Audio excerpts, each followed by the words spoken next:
So good morning. Guten Morgen. Why Germany? We're not in Germany. Well, no, I'm just messing with the eggs. Ah, right. So we're at Portmeirion today. £17 each to get in. We were advised to pre-book, which is what we've done. And we're with the motorhome and ample parking, which we were a bit unsure about. So just for reference for you, you can park your motorhome here. Absolutely no problem. Tons of space. Yeah. Yeah. So let's go and see what Portmeirion's got to offer. I'm Oh. proper excited about this one. There's only guide dogs allowed. Yeah, no dogs. Might have to take it in turns, I'm not sure. Yeah. Not sure how you'd work it if you've got some doggies. No. So let's go see. Can't It's you see? exciting. Portmeirion was named and built in 2 stages by Sir Clough Williams-Ellis. Between 1925 and 1939, the most distinctive buildings were erected, and then, after the Second World War restrictions had finished, between 1954 and 1976, he filled in the finer details. The illusion of shutters on the upper floor are merely lines cut into the render and painted green.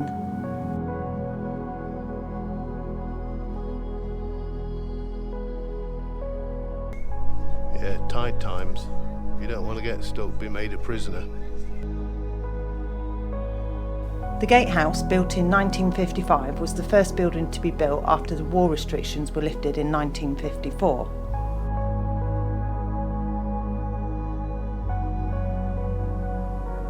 It's a self-catering cottage which during the summers of the 1960s was usually rented by Brian Epstein, who was manager of the Beatles.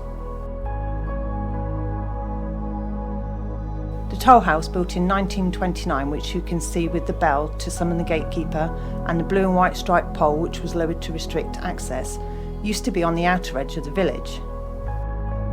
Portmeirion is where they filmed The Prisoner, starring Patrick McGoohan, in 1966-67. The bell tower, also referred to as the Campanile, was built in 1928.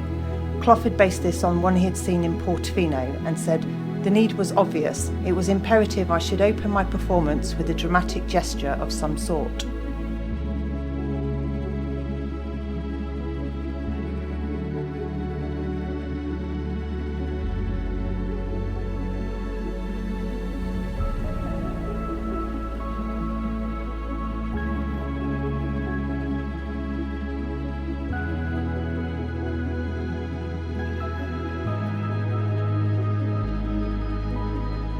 The town hall, also known as Hercules Hall, used to be Emerald Hall, one of the great houses of Wales.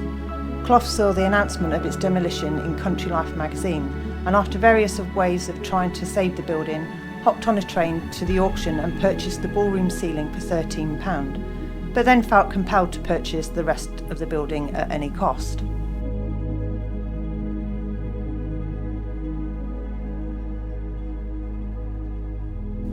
Several buildings were salvaged from demolition sites, which Clough describes the place as the home for fallen buildings.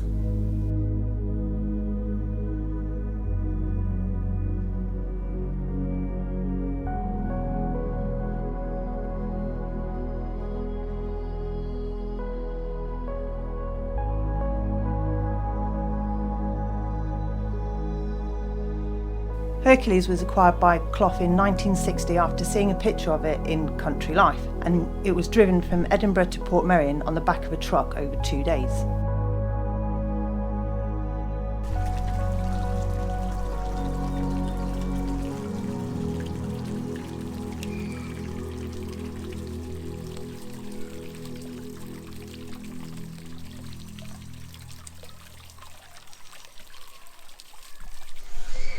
And it's just typical, the day we come is the day that they just want to do all the works.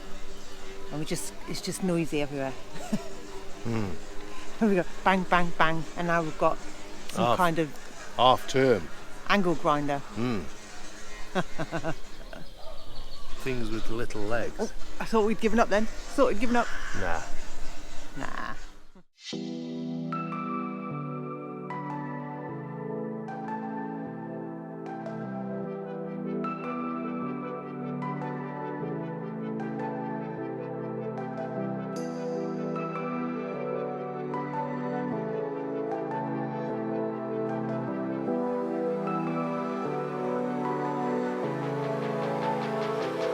Once stood in Bristol, the colonnade that you can see was heavily damaged in the war.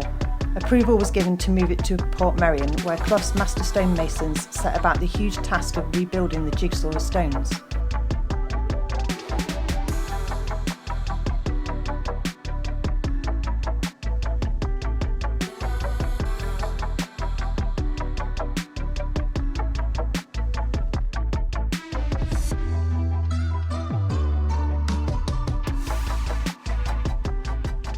What do you think to Portmeirion?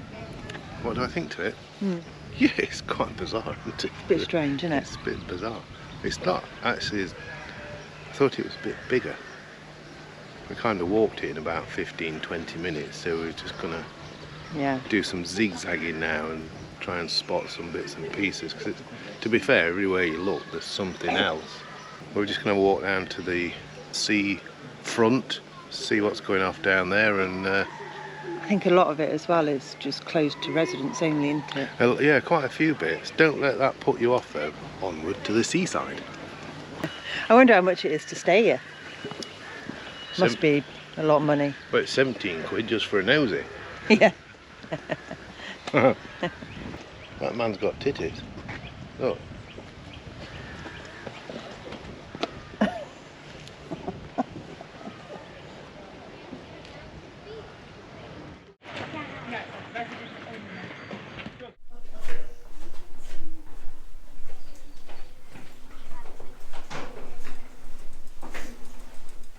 Thought it was a tunnel at Anfield.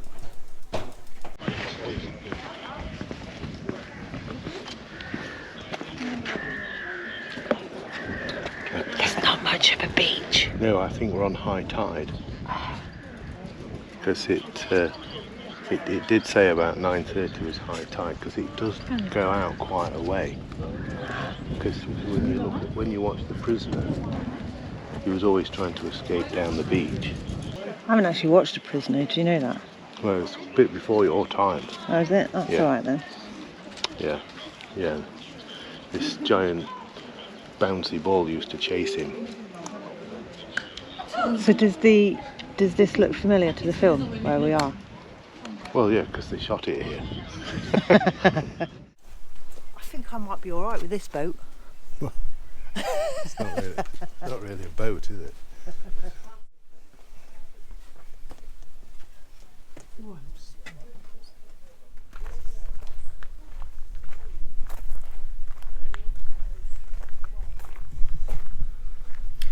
So I think we've been blessed with another day in Wales. It's supposed to have been raining when we looked at the forecast yesterday. And all morning we were kind of, well, all night last night we were kind of thinking, oh, we booked the tickets for the wrong day. Oh. Because it's supposed to be nice tomorrow. And oh, it's beautiful, isn't it? Yeah.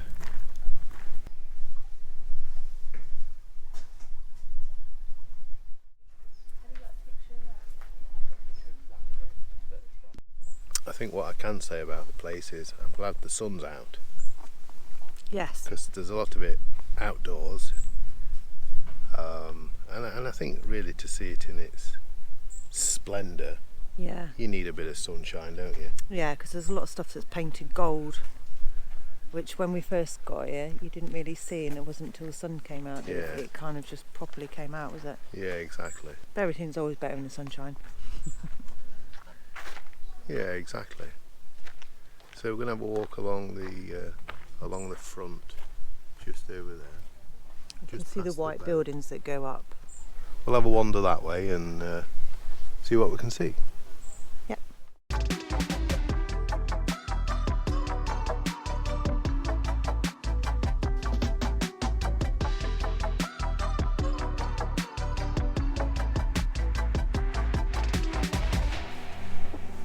Wow, these boggers are steep.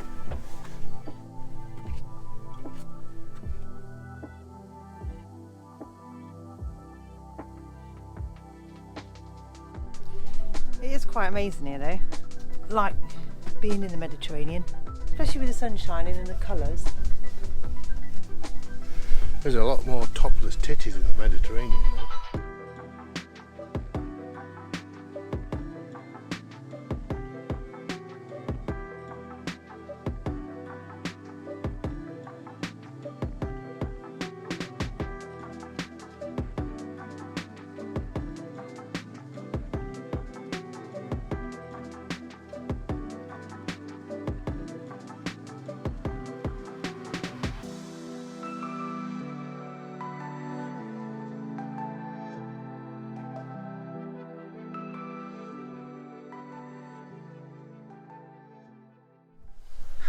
done. So go on then. So we've just walked past somebody. I was saying that I need to watch Prisoner. Well, some guy slightly older than me. He was trying to explain it to his kids, and he says it's the wackiest thing that you could imagine on TV at that time. When was it? 66, 67. Was that when it was filmed? Yeah. So back then it must have been like, well, cocktail of hallucinogenics. That's a good yeah, that's a good doof for that. So maybe I don't need to watch it. No, I think it was just so far-fetched, and each time you watched it was like, what was that all about? Oh, well. That's a bit of time I just clawed back then, not watching it. Yeah. When we booked online to come here, you had a choice of different time slots to arrive. So we chose 9:30 to 11:30, didn't we? Yeah. And the car park was pretty empty when we got here. This is what it's like now. Yeah, plenty of room for motorhomes though. Yeah. I wonder why it suddenly started to feel a bit busy in there, didn't they? I think there was 3 time slots. You could do 9:30 to 11:30, 11:30 to 1:30, and then 1:30 to 3:30. We obviously booked the 9:30 to 11:30 arrival time. You can stay as long as you want to, but we kind of figured we were only staying at the site, which is what, 7 miles away? Yes. So we went for the earlier option. I think I'm glad we did.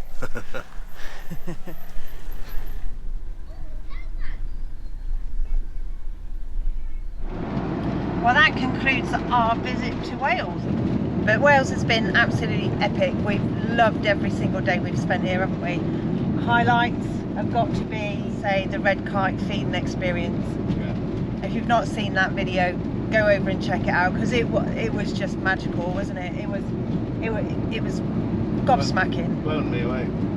I could go and watch it again. Yeah. As always, if you've enjoyed watching our video, please don't forget to leave us a comment. They're always appreciated massively, and don't forget to hit the notification bell, and yeah, we'll see you on the next one. Subscribe to the channel, it's free. It doesn't cost you anything.